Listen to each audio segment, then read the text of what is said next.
মিষ্টি কুমড়া ভাজি তো অনেকভাবেই খেয়েছেন। আজ আমি আপনাদের মাঝে শেয়ার করব চিংড়ি মাছ দিয়ে মিষ্টি কুমড়া ভাজি।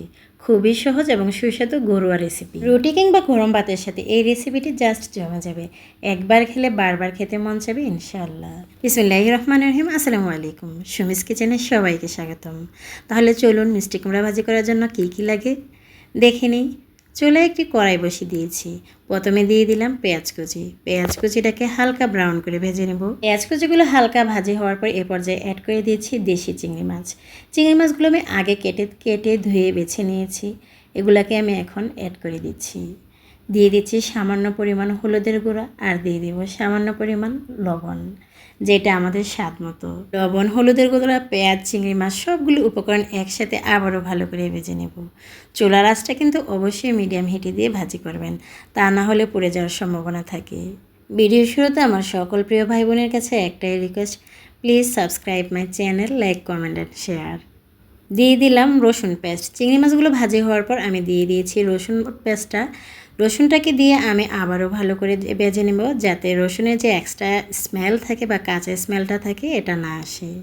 এই তো মাছ, পেঁয়াজ, রসুন সব কিছুই কিন্তু ভাজি হয়ে গিয়েছে। এ পর্যায়ে আমি মিষ্টি কুমড়োগুলো অ্যাড করে দিচ্ছি। মিষ্টি কুমড়োগুলো আগে থেকে আমি কিউব করে কেটে নিয়েছিলাম একটু ভারী করে। যেহেতু মিষ্টি কুমড়া খুবই নরম একটি সবজি, মিষ্টি কুমড়াটা খুব সহজে সিদ্ধ হয়ে যায়। অনেক সময় দেখা যায় আমরা মিষ্টি কুমড়া ভাজি করলে না মিষ্টি কুমড়াটা সহজে গলে যায়, একদম ভেঙে যায়। আমি আজকে একটি টিপস আপনাদের মাঝে শেয়ার করি। মিষ্টি কুমড়া ভাজি করার সময় কখনো মিষ্টি কুমড়াটাকে ডেকে দিবেন না।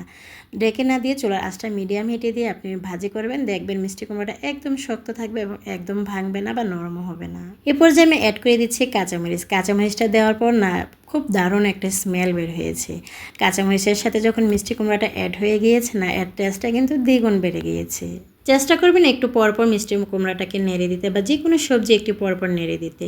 নেড়ে দিলে যেটা হয় আপনার নিচে পুরো লাগা যাওয়ার সম্ভাবনা থাকে না।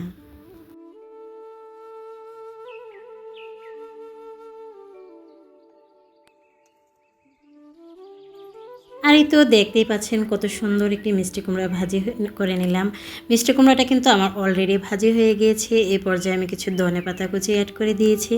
ধনেপাতা দেওয়ার পর যেমন একটা স্মেল এসেছে, যে সুন্দর একটা স্মেল এসেছে, বিশ্বাস করেন এর চেয়ে বেশি না টেস্ট হয়েছে মিষ্টি কুমড়াটা। ধনেপাতার মিষ্টি কুমড়াটা যখন অ্যাড করা হয়েছে না, আমার তো মনে হয়েছে সাথে সাথে খেয়ে ফেলি। কে আছেন মিষ্টি কুমড়া যারা খেতে পছন্দ না করেন, তারা এইভাবে একবার হলে এই রেসিপিটি ট্রাই করবেন। দেখবেন একবার খেলে আপনার বারবার খেতে ইচ্ছে করবে। আর এই তো দেখতেই পাচ্ছেন কতটা লোভনীয় হয়েছে। দেখতে যেমন লোভনীয় হয়েছে, খেতে কিন্তু এর চেয়ে বেশিও লোভনীয় হয়েছে। সবাই ভালো থাকবেন। আসসালামু আলাইকুম।